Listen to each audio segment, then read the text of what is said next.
make the time. Well, hello everyone, and welcome to the Redeemer Time Masterclass. Would you like to manage your time finally without chasing the clock or to-do list? How many of you looked at the clock and were like, it's already time to be there, right? Because let's be honest, trying to keep up with the clock, the calendar, or that next checkbox is exhausting. And ultimately, it's really fruitless. Because no matter how hard you try to be better about managing your time, something inevitably comes up, right? And throws off those best laid plans. But what if time management isn't really the answer at all? What if trying to manage it all is actually what's keeping us on the hamster wheel? And what if there was another way that wasn't all on you?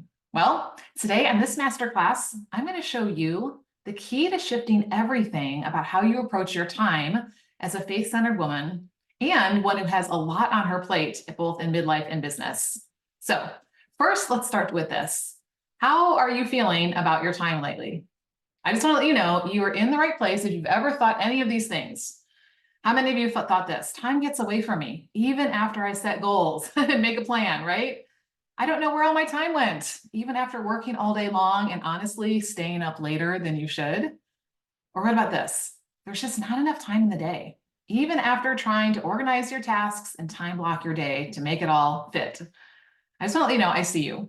You have got great intentions around making the best use of your time, but most days, time feels out of your control. Would you agree?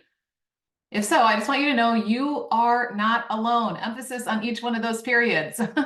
We all have a lot that is requesting or demanding our time and attention. And so often we find ourselves reacting all day long to the shuns. Have you heard of the shuns? Expectations, what others think you should do. Obligations, what you feel responsible to do. Interruptions, what you feel compelled to respond to.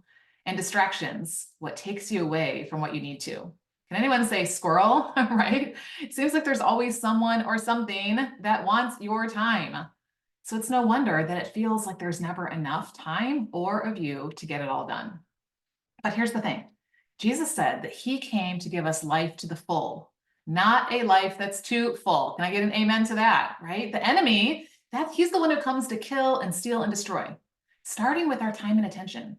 Did you know that one of his tactics is to keep us busy and distracted? And do you know why? Because when we are living chronically overcommitted, overextended, overwhelmed, overstimulated lives, we're left overexhausted. And then what? We're of little use to the kingdom and really no threat to him. So a too full life, one that has you chasing the clock or your to-do list, trying to keep up, is not the abundant life that God has for you. So in today's masterclass, we are going to start changing and shifting how you approach time in both your life and business. And it's going to start from the inside out. We're not going to jump right into your calendar, but inside this masterclass, you're going to discover how to stop feeling behind, like you're always running to catch up. How to stop feeling so scattered because you're pulled in so many directions. How to stop feeling distracted because you've been reacting to those shuns all day long. Doesn't that sound good? And this is where you're finally going to learn the truth, and I'm not afraid to say it. Time management is a myth. Let me say that again. Time management is a myth. Now, let me show you why I say that. Because how often have you said, I need to manage my time? I should do better at managing my time. If only I could manage my time, right? Like then our problems would be fixed. But here's the thing about time. No matter our best intentions or our diligent actions, we cannot fully control time, at least not for very long, maybe for a few minutes, right? Or a few hours, because time is always passing and life is unpredictable. And we as humans have limitations and we are not made to manage it all. So right now, I want you to let go of any guilt. If you've been worrying that you've not been managing time like you should up till now, I want you to let go of that, because today I'm going to show you a better way to approach your time, especially as a woman who puts her faith in the one who is beyond time. So are you here for that? All right. And here's what he wants you to know is true, that no matter how it feels most days, you have time. Let me say that again, because so often we are running around saying, I don't have time. But the truth is you have time. But when you think about it, how often do you say there's never enough time? Or maybe it's a little bit more subtle, like things like when I have time, if I have time, if only I had time, I wish I had time, I'll have time when, right? All of those thoughts are focusing on what you don't think you have.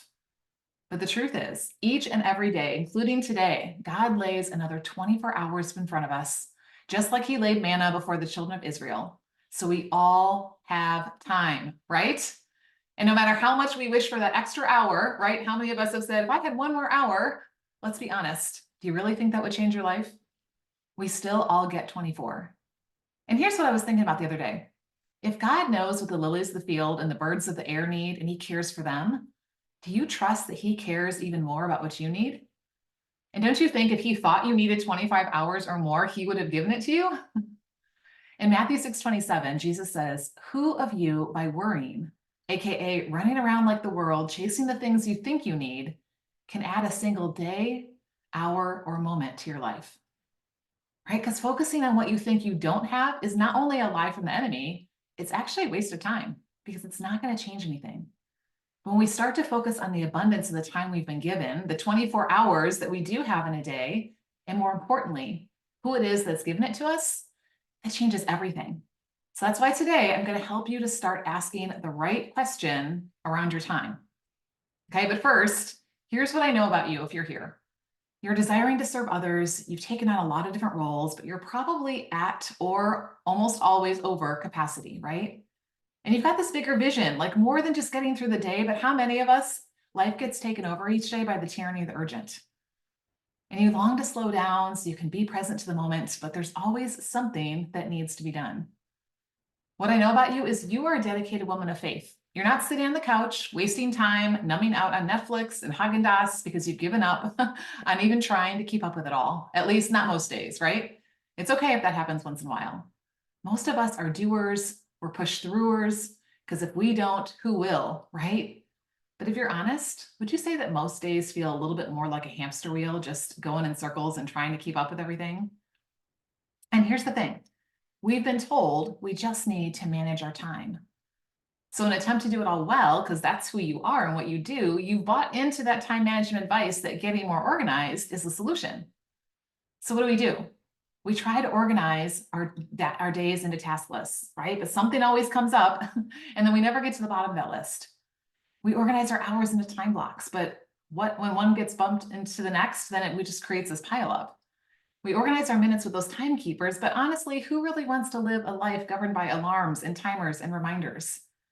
And yes, with time management, sure, things look more organized for a time, but let's be honest, how long does it last? Most things in life go naturally from order to disorder. That's called the law of entropy. And then we're right back where we were, or worse, right? Like, I want you to picture that junk drawer that was organized at one time, or your closet that was, neatly hung everything back up that got piled up again, or your calendar that you had cleared out that just found a way of filling up again. If that's you and you've tried getting organized and then you get disorganized and back and forth, don't feel bad. You've just been doing what all those time management experts have told you to do. But here's what I want you to know. Time management doesn't work because the real problem is not that we have disordered calendars or to-do lists. It's that we have a disordered heart. Let me say that again. Our time challenges are not because of our disordered calendars or to-do lists, because if they were, when we got them organized, they'd be fixed, right? It's really about what's going on in here. Because we are called to love the Lord our God with all of our heart in everything that we do.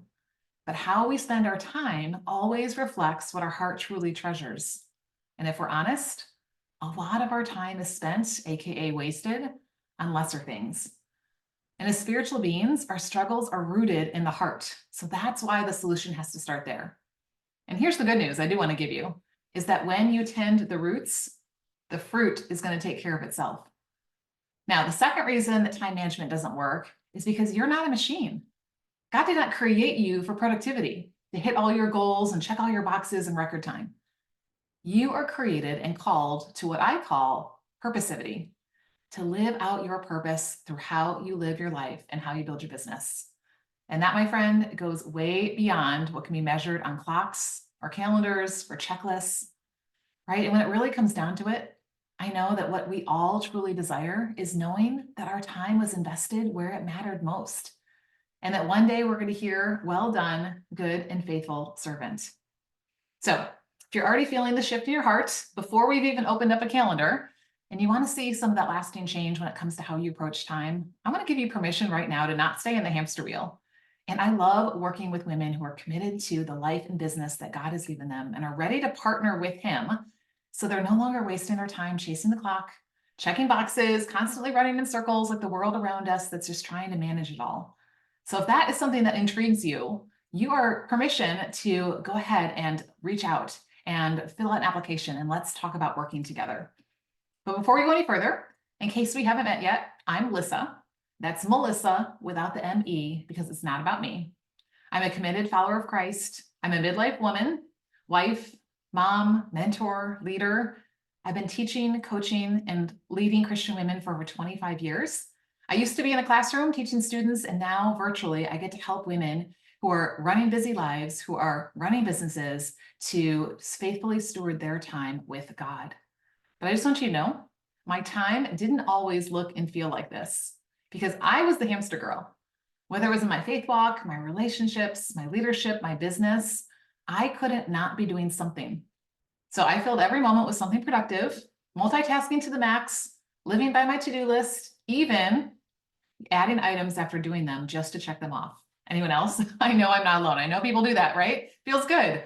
The truth is I was exhausted and I was really only half present because my mind was always on what I needed to do next. And here's the thing, I was always working, but I was never done. And then I was squeezing my relationships into the tiny spaces between tasks and rarely getting around to having fun unless somebody forced me to close my laptop. And in believing that there was never enough time, I was actually missing out on what mattered most because the very people and things that I said were important were not getting my best time and attention, let alone much of it at all. But in true form, I just kept pushing through, ignoring the guilt and what my heart and my body was telling me until it finally caught up with me. And I noticed a ball in my throat for over a year. At first, I thought it was because I wasn't chewing my food well, but after that much time, I knew that wasn't the problem. And I also noticed I had this frequent knot in my stomach. So I finally saw a specialist who tried all these medications, scopes, did anything to eliminate any physical causes. And you know what? He sat me down, he looked me in the eye, and he said, Lissa, you have hystericus globus. I was like, what is that? So globus is the sensation of a ball. And hystericus is the word crazy. It's where we get hysterectomy from because it seemed like midlife women were going crazy in that time of life. So you see, there was nothing wrong with my body. It was all in my head, right? And my body was keeping the score, as they say. And I had anxiety over my time and I was way too busy. But I knew the answer was not better time management. I already had all the time blocks. I had the to-do list. I had the timekeepers. Like I was organized to a T. The problem was I was busy chasing my not enoughness. I don't have enough time. I'm not doing enough. I'm not enough. Do you see how each one leads to the next? So if anyone else struggles with busyness or not enoughness, I want you to know you're not alone. The most common answer I hear when I ask women in any setting is, how's life? Guess what it is? The B word, right? Busy, busy, busy, always busy, just staying busy. And we paste on a smile and we wear busy like it's a badge of honor because somehow it makes us feel valuable. But here's what I learned. Did you know that busy in Chinese is made up of two symbols? One of them is a heart, and the other is the idea of losing, fleeing, or having none. So when we are busy, we are literally living without our heart, which is our life source. And Proverbs 4:23 tells us, above all else, guard your heart, for everything you do flows from it. So my problem was I wasn't guarding my heart. I was paying more attention to guarding my clock and my calendar, trying to juggle all the things well, but was actually dropping all the balls. So that diagnosis is my wake-up call. Don't worry, I didn't stay there because God finally got my attention about what I was doing with my time and how I was always trying to be more than enough. And I finally realized I could not run it. And so as I learned to trust Him and let go of my death grip on time, God showed me this, that the world, those living without God, they're out there chasing time like it's this limited resource that all depends on them, trying to control it so it doesn't get away. But as His daughters, we are invited to receive time as an abundant gift from our Heavenly Father with a bigger purpose to build what will never fade away. And when I started to approach my time with God, then things started to change in my heart, in my life, in my ministry, in my business. You want to see what my with God life looks like now? I'm still not enough on my own. I will admit to that. But with God, I'm happy to say that ball in my throat went away. My family no longer gets my leftovers. My friendships are more intentional. I've had many opportunities to travel to the other side of the world and teach God's word to women. I'm seeing the impact of my service through my business and podcast growing, and it's no longer taking over my life. And I'm making time to explore and have passions and have fun and growing in my faith walk by lingering over my morning refills and bringing God into everything that I do. And get this, it's all with the same 24 hours in a day, right? Because nothing changed about my time or how much I had. What shifted was how my heart was approaching it. And I want to just let you know the same can be true for you no matter where you are today. In fact, let me show you how this has helped some women just like you, right? It's impacted one woman's view on busyness and time management, such that she feels less chaotic, even in the midst of lots of activity going on around her. Or changing how another woman views her time and then rightly ordered her calendar with clarity about how to grow her with God business and finally believe it's actually possible. Or another who finally saw her value outside of what she does by focusing on what truly matters. And get this, in the process, accomplishing more. Or another woman who's now able to identify where the time goes and believe she does have time. And so I just want to let you know, no matter how you feel about your time right now, you can start seeing shifts like this as well, especially when you start asking the right question. So let's get into this key to shifting everything about how you approach time, starting with the question you ask. Okay, I want you to be honest. How often in your day do you ask, what time is it? Right? And then we look up at a clock or down at a watch, or we probably can't even count over a device. And then all of a sudden we realize that more time got away than we realized. But when that happens, how do we usually feel? If we're like most women and like how I was, the answer leaves us feeling behind and often running to catch up. And we often ask the question with, what time is it? Right? Because our focus is on the days, the hours, the minutes that are not enough to fit it all in. And we're constantly chasing what we don't think we have. And that is what we talked about is the problem with time management. But that's not what we're called to as his daughters. So any guesses as to the question that we should be asking about our time, especially as women who are following the Lord? I'm just going to warn you, this one simple question can literally change everything. I've had women tell me this is replaying in their mind and it helps them. It just comes up when they're having that what time is it question. And here's what it is. What is it time for? Do you feel the difference between those two questions? What time is it and what is it time for? Notice the focus is not on the time, especially the time you don't have, but on the time you do have when it's right in front of you. And more importantly, in the bigger purpose that's behind it. And it's not on how to keep it from getting away, but on how to invest it for what's never going to fade away. And that, my friend, is time stewardship. And I guarantee if you start asking that one question, it will start changing how you feel about your time. Because like we said earlier, you have time, right? We all have 24 hours in a day. We also have a choice. We can try to manage it like it's a limited resource that needs to be controlled, or we can faithfully steward it like it's an abundant gift that's for something bigger than us. And here's the thing. It's not so much about how much you have or think you don't have, because we just said we all have the same amount, but it's really what we do with what we have. So I want to take you to scripture to see what God has to say about managing versus stewarding, and then we'll look at how this applies to our time. Okay, so you're likely familiar with the parable that Jesus told in Matthew 25 called the parable of the talents, where before leaving on a trip, a master entrusted some of his possessions into the hands of 3 of his servants. Now, there's no doubt that this was intentional as Jesus was just about to leave his disciples to go back to his Father. But I really think this should be called the parable of the servants, because Jesus' focus is not actually on the talents themselves.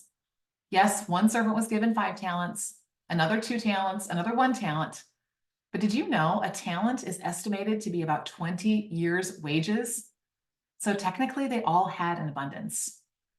What mattered was what they did with it, right? 2 servants understood it didn't belong to them and that had been entrusted to them for a bigger purpose. So what did they do? They invested it by faith to build the master's interests. But the other guy, he was afraid of what he'd been given was going to get away from him. So he buried it in the ground out of fear to protect his interests. Yes, that one servant did manage to keep it from getting away, but did he get a return? The other 2 stewarded it wisely on the master's behalf. And what kind of return did they get? A 200% return on investment, right? And to the two who'd embraced what they'd been given and acted in faith, the master said, "Well done." And they were both welcomed into his presence and entrusted with more. But that one who buried it out of fear, he was sent away from the master's presence, and even what he had was taken from him. So what's the lesson in all this for us? Well, as servants of God, we don't own anything in this life, including our time. But God has entrusted it to us to invest on his behalf while we're still on this earth. So instead of trying to keep it under control, managing it in a hole in the ground so it doesn't get away, we're called to steward it, to invest it, to build what will never fade away, which is his kingdom. So let's look a little bit closer at the difference between managing our time and stewarding our time. You see, the world tries to manage time. Check out this definition of managing: to be in charge of, to exert control over, to keep contained, or to get by with not having much. Sounds like putting things in boxes and trying to shove the top down and keep it from popping up, right?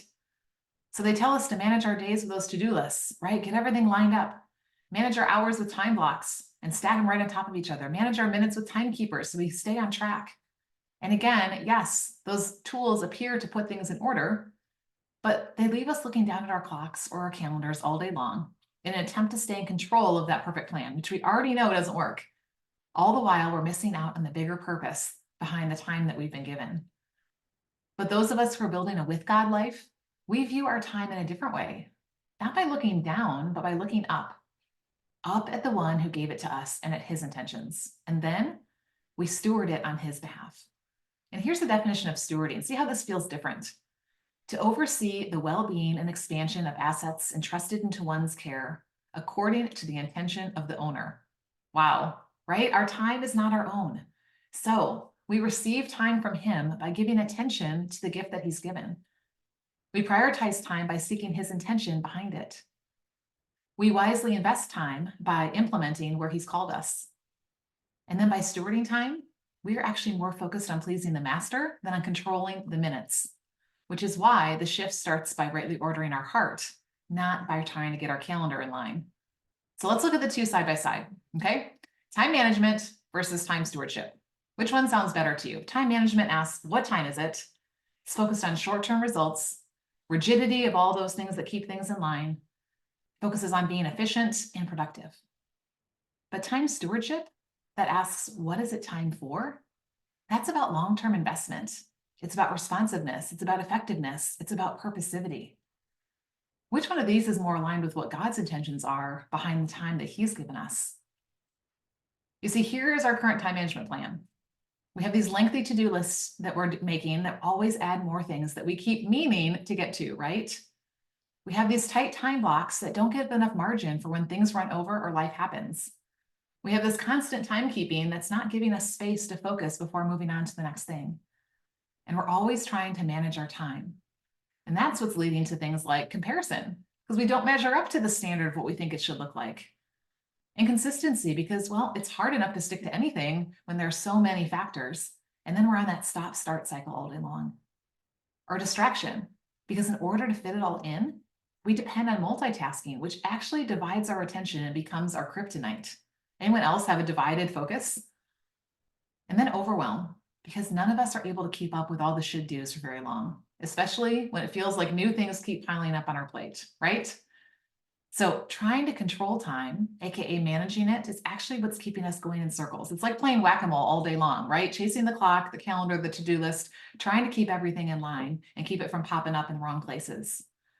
But when we steward time with open hands and open heart, there's a spaciousness that leads to growth. We receive time by letting God shape our hearts to embrace the gift that he gives us each day. We prioritize time by seeking his wisdom for how he is calling us to invest it in this season. And then we invest that time by planting the seeds and allowing him to bring the growth in both our life and business. Doesn't that sound like a much better way of approaching our time? And there's so many more benefits to time stewardship too. It removes the burden because we're partnering with God. It reduces the overwhelm because there's always more than enough. It restores the joy because it's about what's bigger than us, not just in the moment. And when we start believing that everything we have is from God and that he has given us an abundance for the work that he has called us, that's when we start showing up as a CEO. But not like a CEO in the way the world defines it, which is what? A chief executive officer. I looked up the definition, and here's what it is. Why don't you listen for the word we've been talking about? It says a CEO is responsible for managing the organization's operations and resources. And we all know how fruitless managing is, right? Because they're running around trying to keep everybody in line. So instead, I have redefined CEO as a Christ-empowered operator of the life and business that's been entrusted to us. That's about stewardship. You are the CEO, and he is the chairman of the board, aka the master. And then we're no longer chasing our not enoughness, because gone are the days of believing what I used to believe, that your time is not enough, that your doing is not enough, that you're not enough, because it's no longer about you and your not enoughness. It's about him and his more than enoughness. Amen? And then once we start approaching time differently and experience stewarding time with God in faith, we're never going to want to go back to managing on our own out of fear. Want to see for yourself? Here are a few women that I've worked with that have seen some of their CEO time stewardship results. As one woman put it, it's not all business all the time. It's as simple as putting God first, and then with God as a CEO, you take it from there. Or another woman who shares she's finally made lasting changes, that planning with God is the way to go because those other productivity programs she tried didn't stick because they didn't align with her with God vision. But now it's helped her to build a purposeful life. Or another woman who's learning how to be consistent to what she's been called to, even after a week that feels like it gets away from you. Anyone have one of those weeks? Or like a woman who's discovered that her work is her worship, whether it's working with integrity, praying for her customers, seeing his purpose, or seeking his direction. Even, I love this, setting boundaries so her work doesn't consume her day. Doesn't that sound way more meaningful than just making it through another week or hitting certain numbers? That's because that's what stewarding our time as a CEO is all about. So if you're ready to reduce chronic busyness and overwhelm because you're on that hamster wheel trying to catch up or not fall behind, if you're ready to say no to people pleasing and shiny distractions that take your time away from where you're called, and if you're ready to quit being overly committed and only have present to the people and things that truly matter most, then I invite you to lean in. Because instead, we're going to help prioritize rhythms of regular rest and personal renewal. And you're going to make time to fill up before and after you pour out, so that way you don't burn out. And you're going to finally follow through on what you say you're going to do and see growth because you give it enough time. And you're going to be giving your best time and attention to who and what matters most, and not just your leftovers or great intentions. So if you're ready to do all of those things and do it with God for his glory, then I just want to say that you're in the right place at the right time, pun intended, because you are why I created the Redeemed Midlife CEO. We can't do this on our own. We need a system and we need a support, which is why I'm extending an invitation to apply to work together. So that way you can get beyond just managing your time. And we can start using the With God Life and Business Framework that you've heard about today to start stewarding your time and start growing in the areas that he's calling you to. But maybe you're asking right now, Lissa, okay, what's redeeming your time all about? And what does it have to do with stewarding time? So let me explain that. Redeem her time was born out of Ephesians 5 that says, be careful how you live, not as unwise, but as wise, redeeming the time because these are difficult days. Or as some versions say, making the best use of time because the days are evil. And when you look at this verse from a time management perspective, it can leave you feeling like you need to constantly strive to squeeze every drop out of your time. But that's actually focusing on chronos time, which is the time measured on clocks and calendars. The actual Greek word for time in this verse is kairos, which are the moments of time in which God makes it possible for something of lasting importance or significance to happen. That is what leads to time stewardship, because it's way bigger than us. And that is the kind of time that we are called to redeem.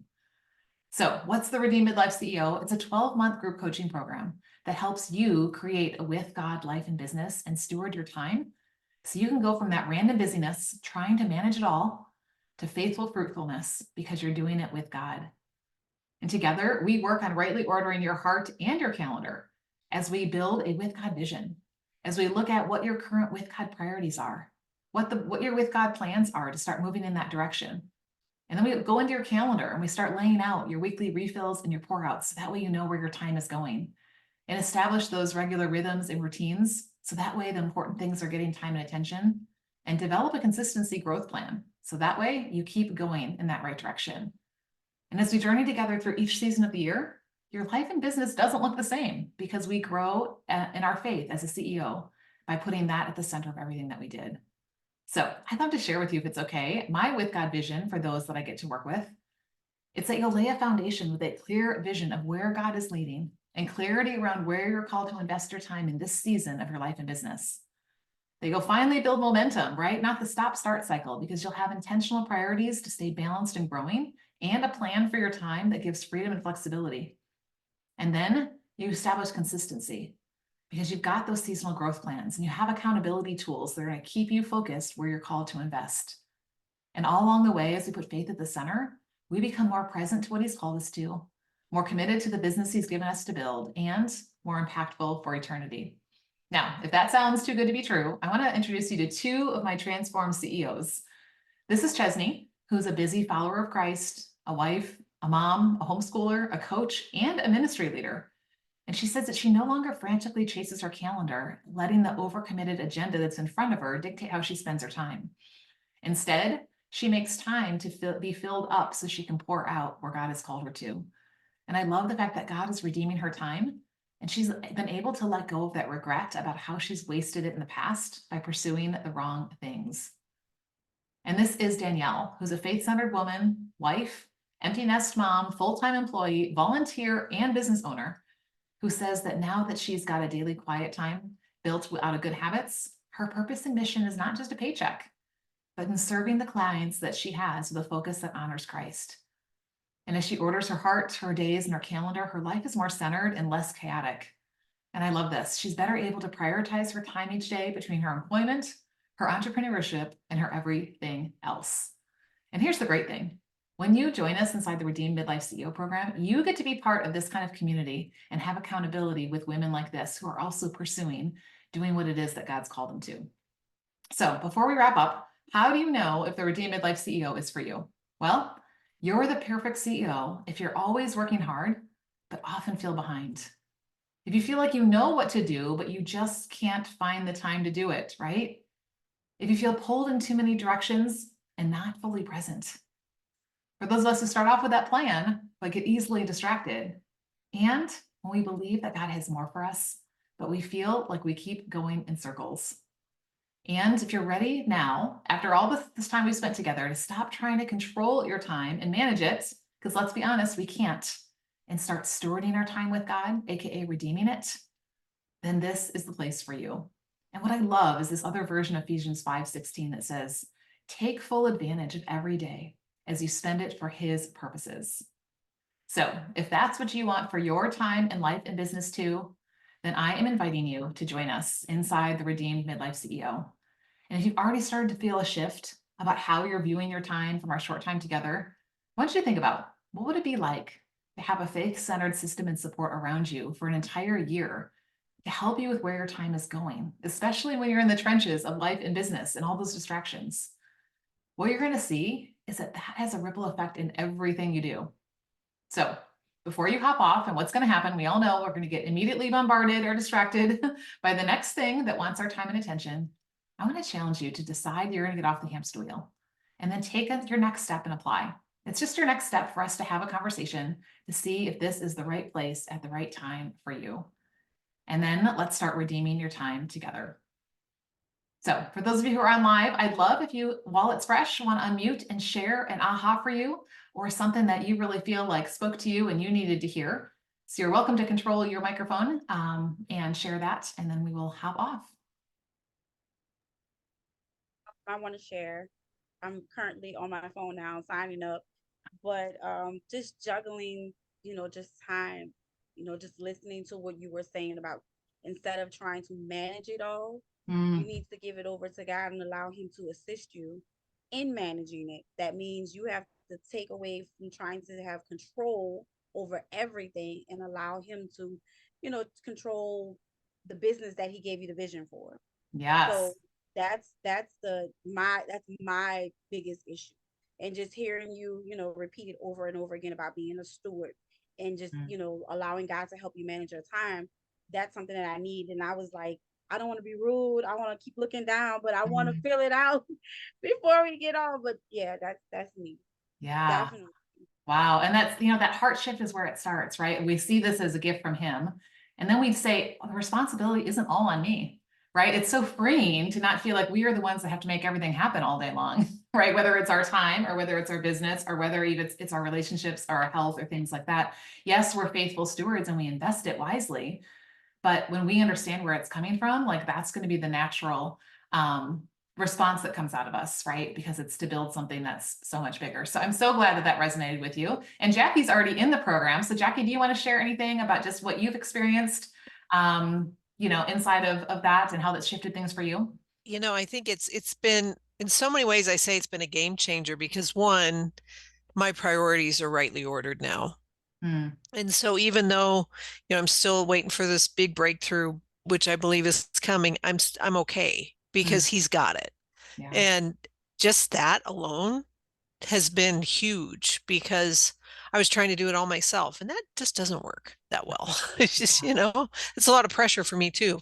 But the whole workflow and managing time and stewarding time has been huge too because I was a teacher. I didn't know how to do a workflow and now I have one and it doesn't always work. I'm always, evaluating, but I feel like my time is, and I don't want to say productive because I know that's, Well, but it is in a right but way, it is right? It's because, purposefully productive. We'll say that. right, I had a 12-week plan for this quarter that I haven't completed everything, but I'm well on my way. And so I know next quarter will be even better. Mm, So, and the community is just great just to mm, know that because this solopreneur thing can be lonely.